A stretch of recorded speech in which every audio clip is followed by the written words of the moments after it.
ဒီလိုနဲ့သူတို့အားလုံးတင်မောပေါ်ရောက်တဲ့အခါကျွန်းပေါ်ကနေအများဆုံးထွက်ပြေးခဲ့ကြပြီးဒေါ်ရထပ်နေတဲ့ Polyphemus ကလည်းကြောက်တုံးကြီးတွေနဲ့လှမ်းပစ်ပေါက်ကကြံရစ်ခဲ့ပါတယ်ဒါပေမဲ့ Odysseus ဟာဖင်ရပြီးအမားတစ်ခုကိုကျွလွန်လိုက်ပါတယ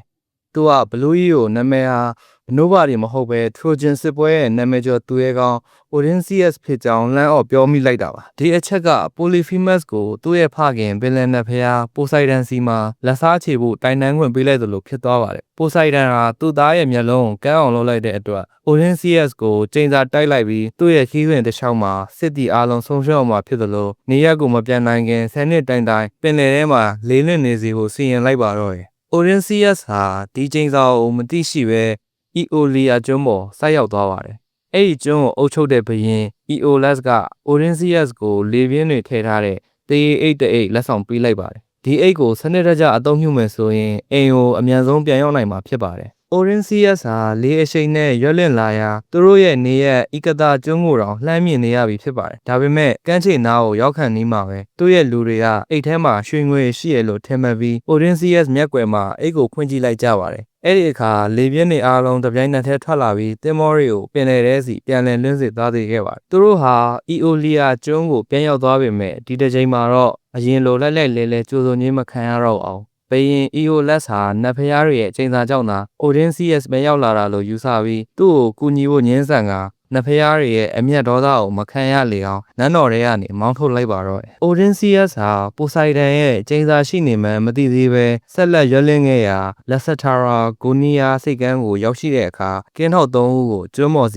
ီဆေလွတ်လိုက်ပြန်ပါတယ်ကင်းထောက်တွေကအစားအစာနဲ့မျိုးစုံမျိုးသားတွေကိုရှာဖွေခဲ့ကြပေမဲ့သူတို့ရောက်နေတာတာမန်လူတွေနေတဲ့နေရာမဟုတ်မှန်းသိလိုက်ရပါတယ်သူတို့နောက်မှာသွေးဆနေတဲ့လူသားစားဘလူးကြီးတွေလိုက်လံတိုက်ခိုက်ကြတဲ့အတွက်တင်မောတွေစီအမြန်ဆုံးထွက်ပြေးခဲ့ရပါတယ်Lasatra Gonian ဘလူးကြီးတွေဟာကင်းတောက်တွေကိုဝါမျိုးစားတောက်ကြပြီးစိတ်ကမ်းမှာရှိတဲ့ Odysseus ရဲ့တင်မောတွေကိုလည်းကြောက်တုံးကြီးတွေနဲ့ပြစ်ပေါက်ဖျက်ဆီးခဲ့ကြပါတယ် Odysseus ဟာတင်မောတစ်စီးရဲနဲ့အတူတေကံမကရောက်ခဲ့ပြီးမှကံကောင်းထမစာလွတ်မြောက်ခဲ့ပါတယ်ပင်မနန်းနယ်ပြီးအင်အားချိနဲ့နေတဲ့ Odysseus ရဲ့နောက်ဆုံးလက်ကျန်ရှိတဲ့တင်မောဟာအေယာကျွန်းပေါ်ကိုဆက်ရောက်လာခဲ့ပါတယ်အဲ့ဒီကျွန်းဟာနေနတ်ဖျား Helios ရဲ့သမီးတော်လှပတဲ့မော်ဆီယာမစာစီနေထိုင်ရာကျွန်းဖြစ်ပါတယ် Odysseus ဟာသူ့ရဲ့လူတွေကိုအုပ်စုနှစ်စုခွဲလိုက်ပြီးသူကိုယ်တိုင်ကတော့တင်မောမှာစခန်းချကြံရစ်ခဲ့ကတခြားလူတွေကိုတော့ကျွန်းပေါ်မှာအစားအစာရှာဖို့စီးလွတ်ခဲ့ပါတယ်သူတို့ဟာစာစီရဲ့အိမ်ကိုရောက်သွားတဲ့အခါရင်ပါနေတဲ့ဝင်းပလူတွေနဲ့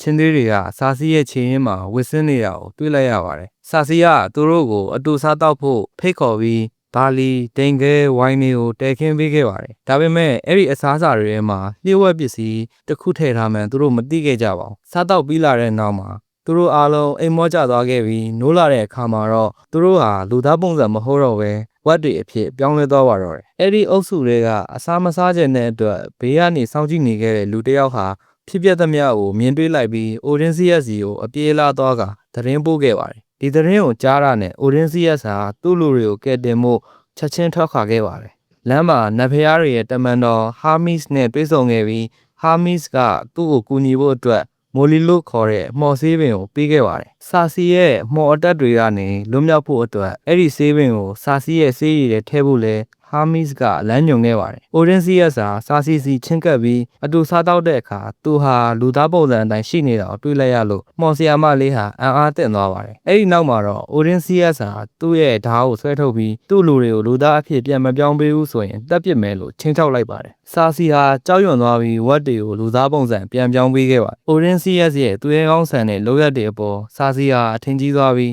နှောင်ချိန်လိုက်တာသူတို့နှစ်ဦးမှာ Telegonus လို့ခေါ်တဲ့တားတစ်ယောက်ထွန်းကားခဲ့ပါတယ်။အဲ့ဒီကျွန်းပေါ်မှာတနစ်တိုင်နေထိုင်ပြီးရဲ့နောက် Odysseus ဟာထွက်ခွာဖို့ဆုံးဖြတ်လိုက်ပါတယ်။သူမထွက်ခွာခင်မှာစာစီကပင်လယ်ခီးမှာကြုံတွေ့ရမယ့်အခက်အခဲတွေကိုဘယ်လိုကျော်ဖြတ်ရမလဲဆိုတာသိနိုင်မှုညွှန်မြင်သူ T-Rex ရှိရာငရဲပြည်ကိုတွားရောက်ဖို့အကြံပေးခဲ့ပါတယ်။စာစီရဲ့အကြံပေးချက်အတိုင်း Odysseus ဟာကမ္ဘာအစွန်းမှာရှိတဲ့ငရဲပြည်အပေါက်စီကိုခီးထွက်ခဲ့ပါတယ်။အဲ့ဒီအပေါက်ဝမှာရစ်ပူစော်တဲ့ထုံးတန်းစင်လာကိုပြုလုပ်လိုက်တဲ့အခါမျက်စိမမြင်တဲ့ဝိညာဉ်တွေထွက်ပေါ်လာပါတော့တယ်။ဒီနေ့အတွက်ကတော့ဒီလောက်ပါပဲ။ Myanmar Variant Entertainment ကဆက်လက်တင်ဆက်ပေးမယ့်ဗီဒီယိုလေးတွေကိုစောင့်ကြည့်ခြင်းနဲ့ဆိုရင် like and subscribe လုပ်သွားပေးကြပါအောင်ခင်ဗျာ။